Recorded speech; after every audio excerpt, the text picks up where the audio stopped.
Hey guys, Joe from the Crazy New York Driver Show for Friday, September the 5th, 2014, and welcome to eBay Back to School Updates. Today we're going to discuss several different topics, including but not limited to your comments on last week's video and the fact that eBay was down for a while on Wednesday. A lot of you guys probably don't know about that. We're going to discuss that too, along with a few other little topics here I've jotted down on my cheat sheet. So let's get started. First, let's start off with a rehash of last week's video like we always do. Well, you guys still are very much against the global shipping program, and quite frankly I don't see any positive aspects of it myself, but I've actually done a comparison, and you know what's amazing? The majority of you YouTube people, my subscribers, are against the global shipping program. However, in the Facebook groups, a large amount of the people are pro global shipping program. And that really mystifies me, why there's such a strong division between the two different groups.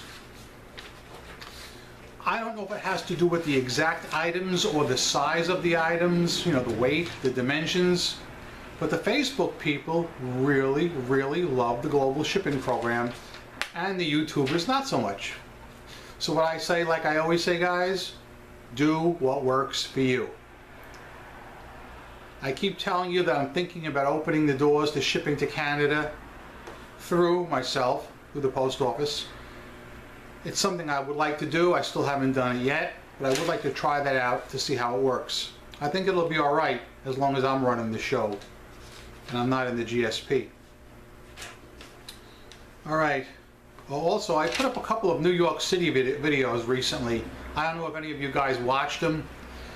I notice I get way more viewers on my eBay videos than my New York City videos. However, guys, I really enjoy making the New York City videos, and you will see more of them to come. And of course, my eBay videos as well. Now, more about global shipping. Do any of you guys have a specific country, those of you who do ship globally, that you seem to have more of a problem with than others? I get quite a few of you good people tell me you have a problem with Brazil. And what's amazing about it is some of the people in my Facebook groups, some of my Facebook friends share your sentiments. So I'd like to know, guys, have any of you had problems shipping to Brazil? Or if not, is there a certain country you do seem to have a problem with? And if so, please tell me why. While we're on the topic of shipping, I would like to tell you, and I've mentioned this before, the 3 best states for me to ship to. My 3 favorite states where I ship more than anywhere else: California, Texas, and Florida. I love those 3 states. Those are my favorite states. Now, I also notice I get a decent amount of freight forwarding companies buying my items. For those of you guys who don't know what that is, there are companies, and they're often based in either Miami, Florida, Doral, Florida. I've seen them out in California and Texas, where they act as the middleman, and they'll buy your item and ship it to their overseas customer. Okay, it's very easy to tell a freight forwarding company, in case you haven't actually seen one before. Usually they do quite a few deals, and they usually send you an automated message right after they purchase your item. Something like this: "Dear seller, when you ship my item, would you please mark the eBay item number on the outside of the box," etc., etc. That's a telltale sign of a freight forwarding company. And guys, I've never had a problem with any freight forwarding companies. They always pay right away. Of course, I require immediate payment anyway. But they're always happy. They almost always leave positive feedback. And they send the item to the country of their bidder. And everything works out good.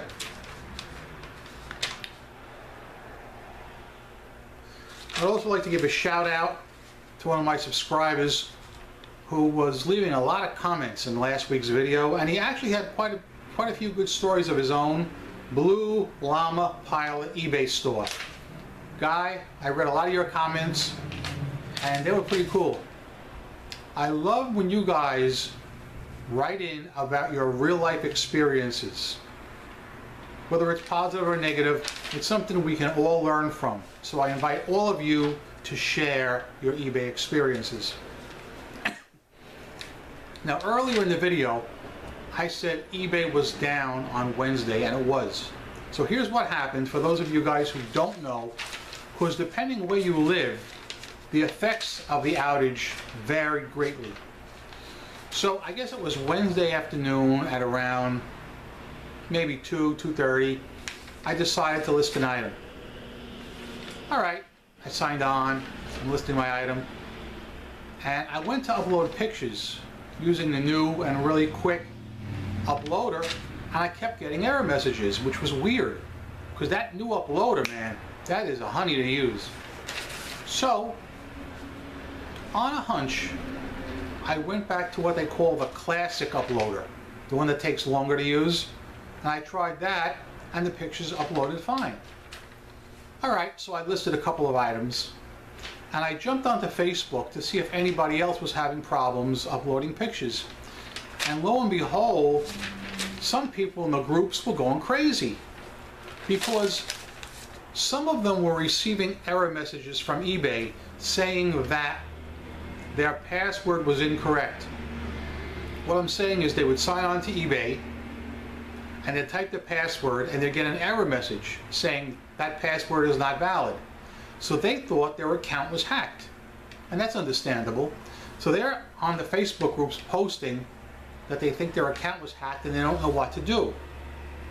While there were other people that couldn't sign on at all for other reasons, some were like me that were able to sign on and do only limited actions.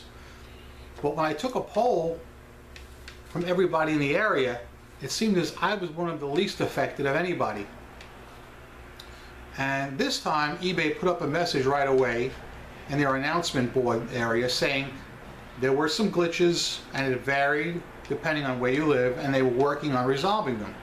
So it's good that they did post that to alleviate anybody's concerns that their account might have been hacked or that there might have been some big hacking again, like there was a few months ago. So guys, I'd like to know, on Wednesday, did any of you guys have a problem signing on or doing any kind of listing or picture uploading on eBay? If you did, tell us about it, please.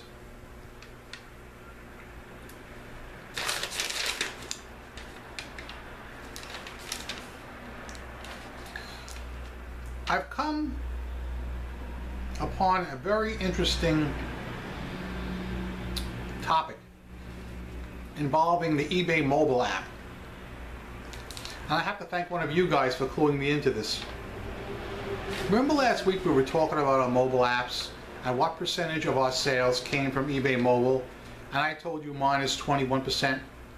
Well, I have been told that that 21% is not exactly a straight up figure as what percentage of your items was sold on mobile. That 21% includes such things as people who were on eBay mobile and maybe asked you a question like, what color is it? What size is it? Or put it in their watch list on eBay mobile, whether they purchased the item or not. So what I'm saying is, in my case, that 21% includes people who bought my item on eBay mobile, people who watched my item on eBay mobile, and people who asked me a question on eBay mobile, whether they purchased the item or not. eBay has long been toting and upselling the mobile app. Now, it does have some uses. We've talked about this many times. I mean, if you're sitting in a doctor's office waiting to be seen, you might want to go on eBay and answer some questions if any have come in, or you might want to, browse a few things. But I just can't see anybody listing using the mobile app when it's so much easier using the Mac. or a tablet or anything. It really is. It's just like night and day. And most of you guys seem to agree with me. I've noticed people in the Facebook groups are a little bit more accepting of the mobile app. I don't know. Just something I've noticed.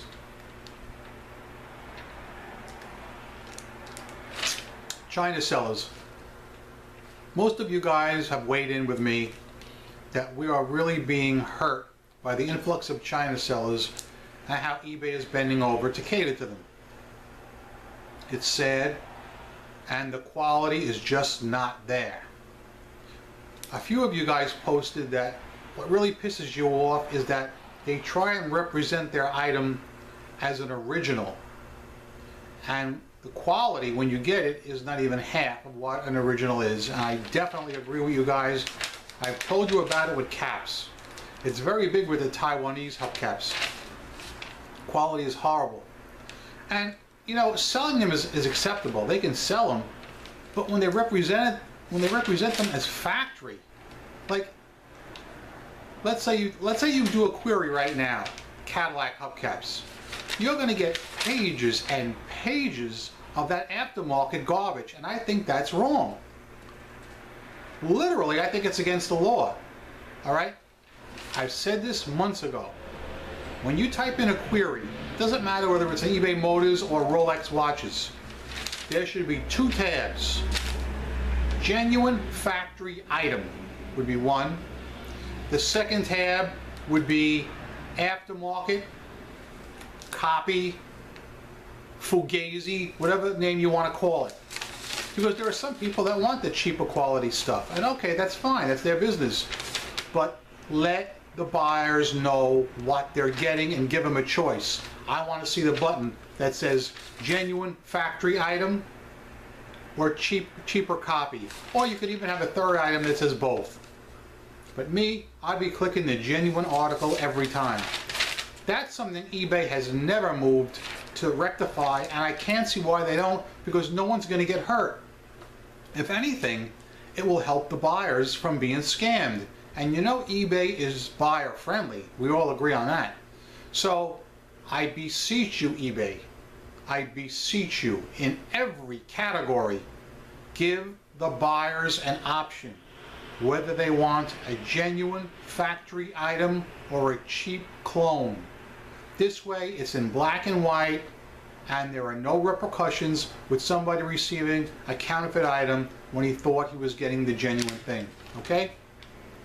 I mean, right? Is there anybody that disagrees with that? Top rated sellers, guys. I know a few of you have dropped off the map on that, and I hope you guys can earn your top rated seller status back. But a surprising amount of you guys actually wrote in and said you're still holding on to your top rated seller status. And that is great. That is excellent. You're saving 20% a month in fees, as am I. I'm still holding on to mine. And so far, so good. I think the real problem will occur as the holidays get close and we have to segue into the holiday returns. All right? But that's something I'm going to wait a while till the time gets closer. No sense in panicking yet. Let's just deal with current problems right now, or current issues, if I may.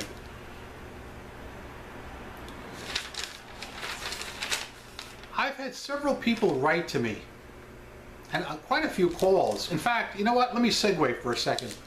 A little funny story for you guys involving Wednesday's eBay outage. Also affected was the eBay call centers. So if you're trying to log on to eBay and you're getting an error message saying your account or your password is wrong, you're nervous and you're trying to call an eBay and you can't get them.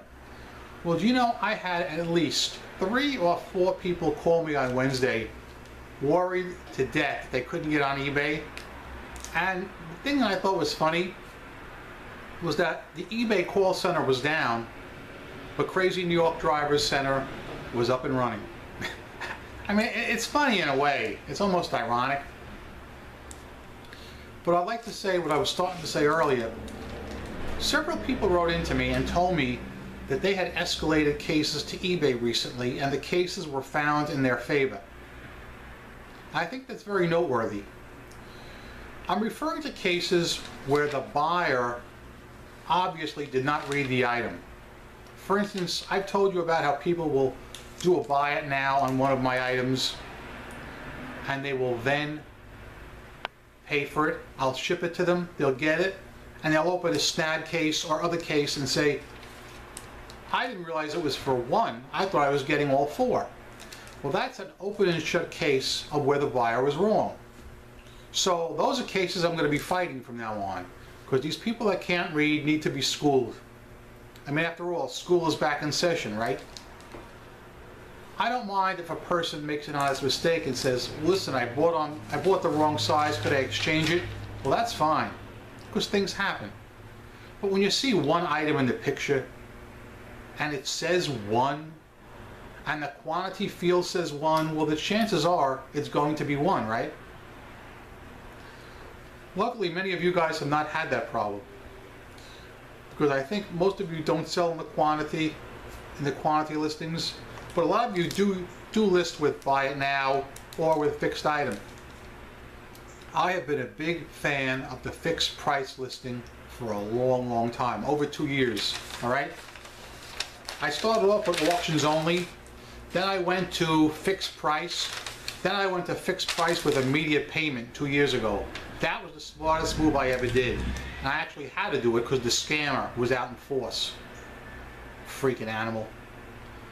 That's one way, guys, you'll never have to worry about scammers, is list in the fixed priced category with immediate payment required. You can't go wrong. Now, a lot of you guys wrote in about cancellations with this 1 hour business. There's one thing that's important, and somebody mentioned it last week. I thought I did too, maybe I didn't. The rule is with eBay, a buyer has 1 hour where he can cancel his bid after he wins it, or his buy it now. However, once that hour passes, that doesn't mean you're home free, guy. No, they can still cancel. One of you guys even wrote in and called into eBay about it, and you asked, what happens if someone tries to cancel after the initial hour? The second hour, the third hour, the next day? Guys, you're hearing it here. eBay likes to think of itself as Amazon or a retail store, and they always want to side with the buyer. So I'm telling you, that 1 hour window really means nothing. They really need to fine tune that. They need to say, give the buyer an hour, and then, bang, that's it. 1 hour moratorium on all purchases, and then no more cancellations. I'd sign for that. I'd definitely sign for that. And it would be even better if they didn't notify us we had made the sale till after the first hour, so we wouldn't be disappointed, right? So if a guy buys something at 6 o'clock, the clock starts, eBay doesn't even tell us about it until 7 o'clock. When the hour's passed, bang, we got a sale, we can ship the item. Alright, I think that's all I'm going to cover today. Guys, this is probably the only channel on YouTube where we can get together every Friday and talk about eBay events. It is actually a natural resource, and I'd like to think it's helping a lot of you guys. I thank you for coming out here once again, listening to me. Hopefully you'll have some stories to share, some advice, some comments, whatever you want. I'm Joe DeMarco from the Crazy New York Driver Show, and you are not. Thanks for watching. I will see you guys next Friday with another eBay video, and there'll be some New York City videos popping up from time to time as well. Alright. Hopefully you guys will have some serious sales this week coming up. I will tell you that it's been slow, but like the saying goes, better days coming. Rock on, guys.